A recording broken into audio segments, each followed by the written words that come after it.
Malheureux es-tu, Chorazine, malheureux es-tu, Bethsaïde, dit le Seigneur notre Dieu.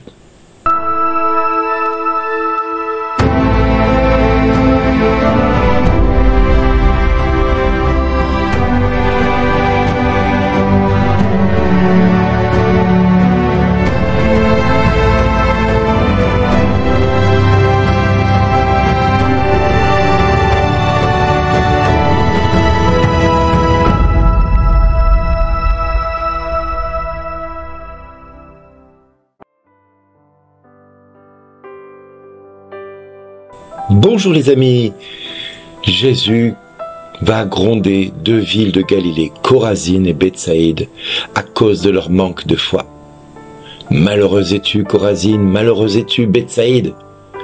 En effet, si les miracles ont lieu chez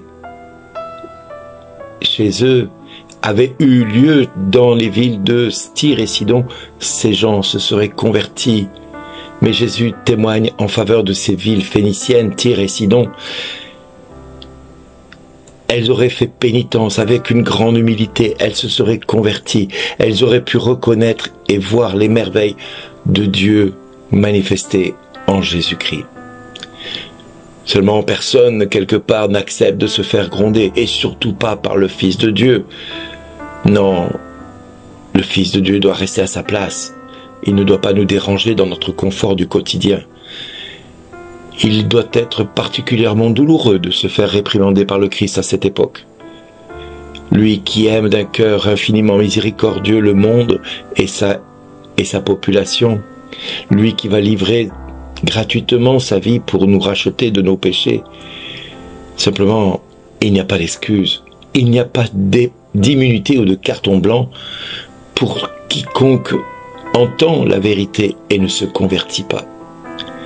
Alors le Christ, qui est la vérité, le chemin et la vie, lui-même va interpeller le peuple de Dieu à se convertir, à se repentir.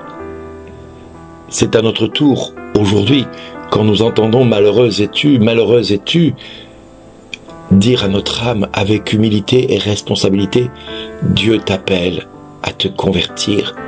Resteras-tu sourd à la conversion? Resteras-tu sourd à ce que Dieu te demande aujourd'hui ?» Le Christ nous dit de ne pas tourner le dos à sa vérité, parce qu'il ne tourne lui-même pas autour du pot pour dire la chose. Il est la vérité vraie. Il est celui qui met ce qu'il a en face devant la vérité qu'il est. Nous devons aujourd'hui analyser ce que nous entendons dans ce texte, comme si le Christ nous adressait la parole à nous, croyants. Alors nous sommes peut-être des personnes qui allons à l'église quand ça nous arrange, qui allons vers Dieu quand cela nous arrange. Et le Seigneur nous dit de nous convertir, de nous repentir de nos péchés, de changer notre aspect et notre vie quotidienne pour aller le chercher, lui, et sa vérité éternelle. Ainsi la mort et le jugement final ne pourra nous toucher, nous atteindre. Mais voilà, encore faut-il reconnaître que nous sommes des êtres pécheurs et que le Christ nous appelle à nous convertir. Nous sommes aujourd'hui, comme dans ce monde, des personnes qui pouvons être considérées comme des fauteurs de troubles, puisque nous empêchons le monde d'aller là où il veut, comme il l'entend, dans sa folie furieuse, dans sa folie humaine, et nous lui disons que le Christ lui appelle à se convertir, à se repentir de son péché. Mais quel péché! Le peuple d'aujourd'hui, le monde, dit qu'il ne commet pas le péché, il ne sait même pas ce que c'est le péché, il ne veut pas en entendre parler. Et pourtant l'Église ne cesse de le répéter. Combien de chrétiens vont à l'Église sans jamais se confesser? Combien de chrétiens vont à l'Église sans aller demander pardon à Dieu pour les fautes qu'ils ont commises? L'orgueil, la jalousie, la mesquinerie, l'impudicité, la violence.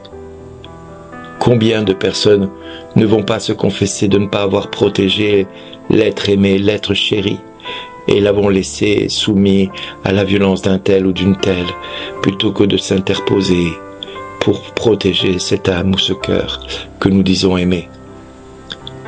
Oui, combien de personnes se compromettent dans le péché, pensant que le péché ne peut les atteindre parce que le péché n'existe pas.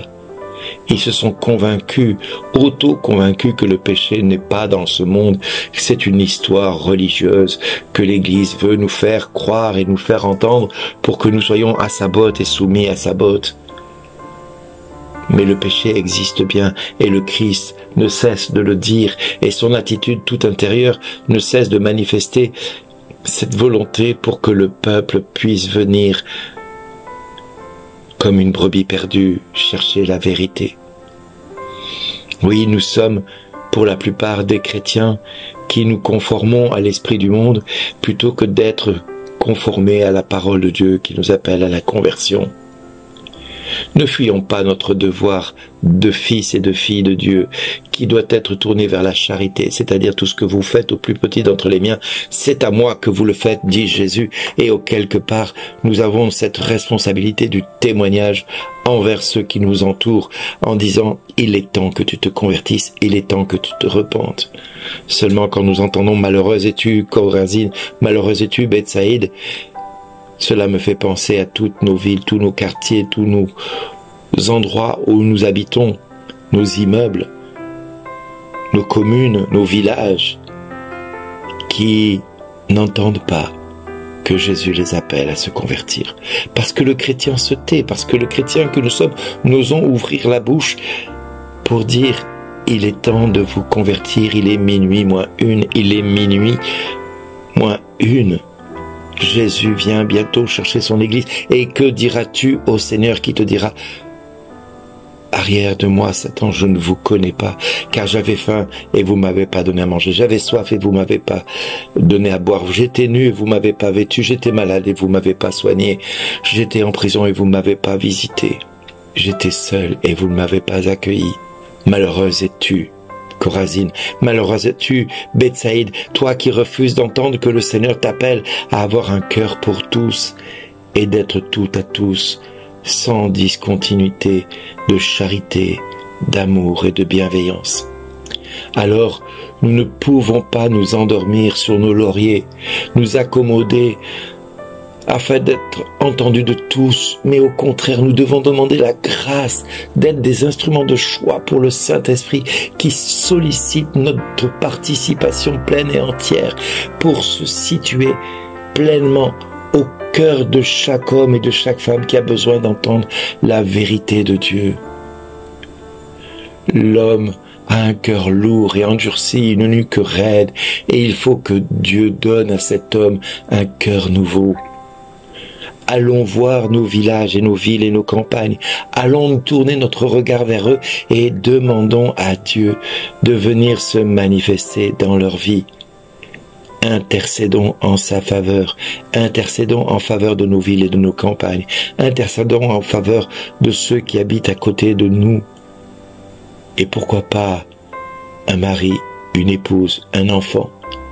Pourquoi ne pas leur dire « il est temps de se repentir, il est temps d'aller chercher son pardon, il est temps d'aller à l'église et de demander pardon, parce que le temps vient où tu n'auras plus le temps de te convertir et alors tu auras toute l'amertume et toutes les larmes que tu n'as jamais eues jusqu'à maintenant pour te repentir, qui viendront sur ton visage et te rendront le salaire que tu mérites parce que tu as refusé d'écouter et d'entendre l'appel du Seigneur.